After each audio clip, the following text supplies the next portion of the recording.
túnica simboliza um presente de Deus. A túnica simboliza uma dádiva de Deus. Nós sabemos que o Senhor, quando criou o ser humano, Ele criou o ser humano a fim de que o ser humano tivesse em comum união com Ele. Porém, pelo fato do inimigo haver enganado a Eva, haver enganado Adão, haver roubado a comunhão que era com Deus, então o homem foi destituído, o homem foi colocado para fora do Éden, e o homem passou a andar desgarrado, longe da presença de Deus. Por quê? Porque o inimigo havia roubado aquilo que era precioso do homem, que era a comunhão com Deus. Jovens, não é diferente nos nossos tempos. O inimigo, ele tenta roubar a comunhão que eu e você temos com o Altíssimo. O inimigo, ele tenta armar suas ciladas para que eu e você venhamos cair, para que eu e você venhamos nos afastar da presença de Deus, para que eu e você venhamos endurecer os nossos corações e não tenhamos mais a sensibilidade do Espírito Santo. Como o louvor que foi louvado nessa noite, existe um dom, existe uma dádiva, existe algo de especial dentro de mim e dentro de você. Esse algo que existe dentro de mim e dentro de você de especial não é a tua força, não é a tua capacidade, não é a tua jovialidade, não é o teu mérito, não é a tua capacidade, não é a tua intelectualidade. O que há de bom dentro de mim e dentro de você é a palavra de Deus, porque a palavra de Deus não tem variação de erro.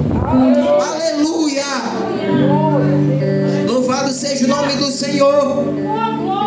E a palavra vai dizer que os irmãos de José foram astutos, foram maliciosos, enganaram o próprio pai a fim de dizer que o José havia morrido.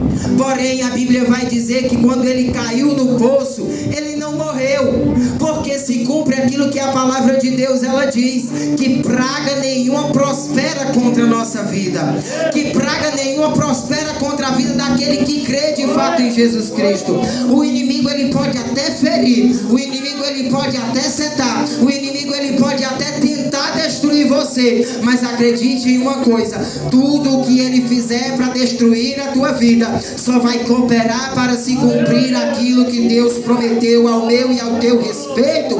Então descansa. Aleluia. A palavra de Deus vai dizer que os irmãos de José olharam para lá e viram que ele não tinha morrido. E eles não sossegaram, eles tiraram José daquela cova, daquele buraco, e ali o carro dos ismaelitas iam passando, e era um povo que trabalhava com mercantilismo, com venda, com troca. E ali eles pegaram a José, venderam a José, uma prefiguração da mesma troca que Judas fez com Jesus Cristo. E ao vender José, eles venderam José para ser escravo no Egito. No capítulo 40, a palavra de Deus vai dizer que José chega no Egito para ser escravo. E quando José está sendo escravo no Egito, Deus é com José e abençoa José de tal forma e o leva para a casa de um tal Potifar. José na casa desse tal Potifar, Deus o coloca como administrador de todos os bens. Por quê? Porque quem tem o Espírito de Deus é usado até no cativeiro. Quem tem o Espírito de Deus é usado para curar vidas até quando não está bem. Quem tem o Espírito de Deus, até quando se sente ferido, machucado, Deus ainda usa para curar, para libertar, para transformar, para fazer coisas na vida de quem não conhece a palavra de Deus. Por quê? Porque a palavra de Deus ela é viva e é um organismo que habita dentro de mim e de você. Você pode não estar alegre, você pode não estar sorrindo, as coisas podem não estar fluindo, mas a palavra de Deus vai fazer efeito ao seu tempo, porque a palavra de Deus prospera naquilo para que ela foi enviada. Aleluia! Louvado seja o nome do Senhor Jesus Cristo. E aí a palavra de Deus vai dizer, aleluia, que quando José é vendido aos ismaelitas para ser escravo no Egito, ele chega na casa de Faraó e Deus o coloca como administrador. Aleluia, Deus o coloca como administrador. Mas só que existe uma coisa, meu querido. Quando a gente pensa que está tudo bom, quando a gente pensa que está tudo bem, quando a gente pensa que o negócio está voando de vento a popa, quando a gente pensa que vai dar tudo certo, Deus coloca uma prova. Deus coloca a gente numa prova para quê? Para nos amadurecer, para nos fazer crescer, para nos fazer evoluir, para nos fazer crescer na fé espiritual. Aleluia.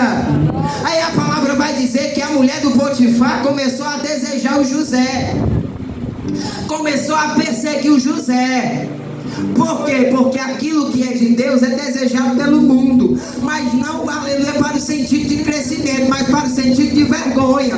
Não para o sentido, aleluia, de progresso, mas para o sentido de regresso, voltar ao ponto inicial. Mas Deus, Ele está dizendo para mim e para você. Deus, Ele diz hoje para a juventude, para a mocidade, aquilo que vinha que era para ser contra você, para o teu regresso, Deus vai transformar em progresso, porque Ele é Deus de crescimento. Aleluia. Paulo plantou, Apolo regou, mas quem deu crescimento foi Jesus Cristo. Não depende de mim, de você, para alguém crescer na fé espiritual. Não depende do pastor, aleluia, bendito seja o nome do Senhor, para o jovem ser usado. Não, aleluia, não é missão do dirigente fazer com que um jovem seja usado por Deus. É o próprio jovem que tem que ter a consciência de que ele precisa ter uma vida com comunhão com Deus, para que Deus venha o encher de seu poder.